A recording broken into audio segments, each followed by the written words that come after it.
The design of planned attacks on buildings inside the U.S. and how operatives were directed to carry them out. That is valuable information for those of us who have the responsibility to protect the American people. He told us the operatives had been instructed to ensure that the explosives went off at a point that was high enough to prevent people trapped above from escaping. He gave us information that helped uncover Al-Qaeda cells' efforts to obtain biological weapons.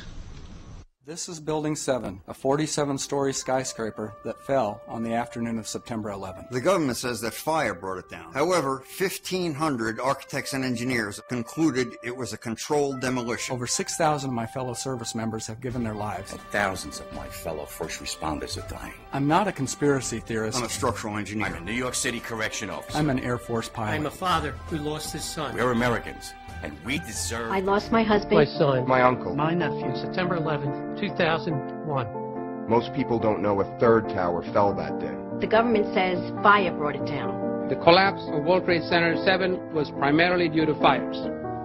I, along with 1,400 other architects and engineers, have found the government's conclusion to be physically impossible. Impossible. We need the truth about what happened that day. Go to rememberbuilding7.org. Why it fell, why it matters, and what you can do.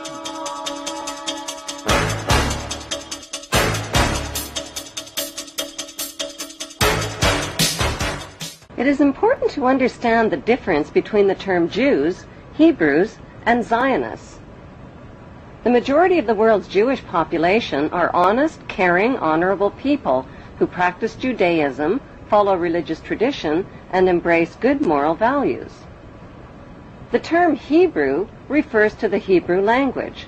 It also refers to the Hebrew people who are the ethnic descendants of the original 12 tribes of Israel.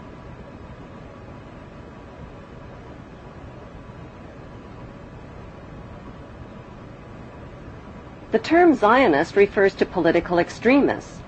Zionists believe that the Hebrews are God's chosen race of people and that the Hebrews have a right to the land of the Muslim Palestinians. Why? Because according to the Bible, God said so. These Zionist extremists represent only a small minority of Jews and Hebrews.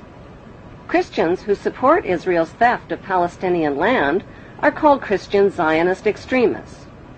Their goal is to help fulfill the prophecies of the Bible story. Countless millions of Americans are reading a series of novels called Left Behind. They're topping bestseller lists all over the country, and they're being made into movies. They chronicle apocalyptic times. The setting is the 21st century, complete with warplanes and TV correspondence. This is Buck Williams reporting live from Israel. I am standing in the middle of an all-out attack. But the plot is ripped from the pages of the Bible, so it all winds up here in Israel, where, according to the book of Revelations, the final battle in the history of the future will be fought on this ancient battleground in northern Israel called Armageddon. It will follow 7 years of tribulation, during which the earth will be shaken by such disasters that previous human history will seem like a day in the country.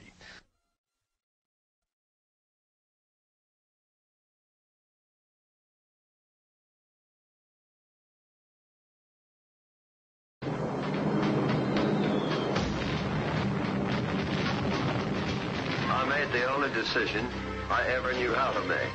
I did what I thought was right. 50 years ago, the United States dropped the atomic bomb on Japan. To this day, Americans know very little about how that decision was reached. The idea that the United States committed these and other horrific crimes against humanity and participated in the 9/11 incineration of thousands of its own citizens is too frightening a thought for many to consider. But even more frightening are the consequences of denial.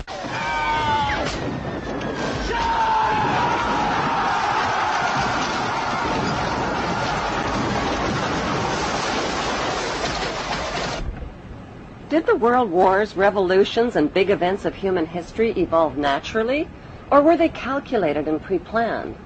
If they were pre-planned, who planned them, and what are they planning for the future of humanity? The answer to this puzzling question can be found within the boundaries of 3 of the world's most powerful cities. Those 3 cities belong to no nation and pay no taxes. They are Washington's District of Columbia, which is not part of the city of Washington or of the United States, the inner city of London, which is not part of London or England, and Vatican City, which is not part of Rome or Italy. These cities, called city-states, have their own independent flag, their own separate laws, and their own separate identity.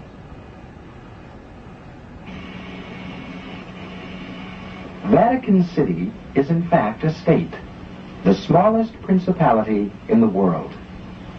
It lies on the banks of the Tiber, completely surrounded by the city of Rome. Its status as a separate state emerged from the Lateran Agreements of February 1929. It has its own newspaper, postal service, radio and television station, its own flag, and a population of about 1,000. The Vatican also has its own army of Swiss guards, and it even has its own prison. Gracing the walls of St. Peter's Basilica is the Vatican-approved image of God, an angry, bearded man in the sky, painted by Michelangelo. Sinners who disobey God's list of thou shalt nots risk incurring his wrath and damnation and burning in Satan's eternal hellfire. Cruel and violent images of God's tortured Son, suffering, bleeding, and dying, with thorns gouged through his skull and nails pounded through his feet and hands, are on display throughout the Vatican. These images serve as reminders that God allowed his Son to be tortured and killed to save the souls of human beings who are all born sinners. These explanations and scary images are especially difficult for children to comprehend. The Vatican rules over approximately 2 billion of the world's 6.1 billion people. The colossal wealth of the Vatican includes enormous investments with the Rothschilds in Britain, France, and the USA, and with giant oil and weapons corporations like Shell and General Electric. The Vatican solid gold bullion worth billions is stored with the Rothschild-controlled Bank of England and the U.S. Federal Reserve Bank.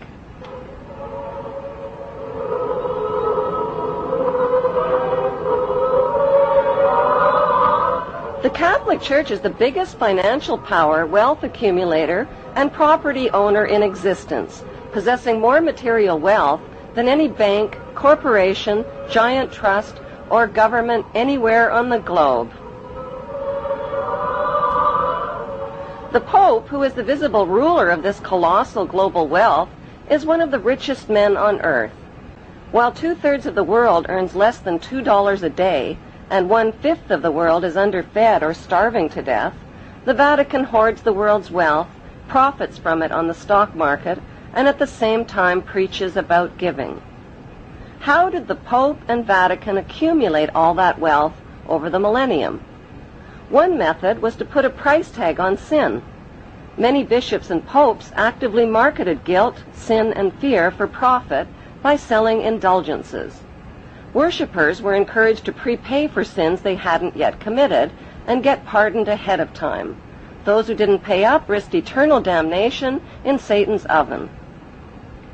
Pope Leo X rebuilt St. Peter's Basilica, selling tickets out of hell and tickets to heaven.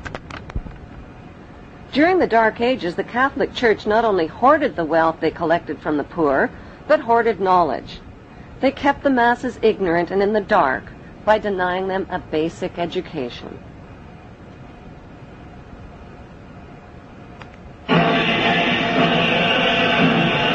More than 60,000 armed Christians were on their way to reclaim Jerusalem from the infidel.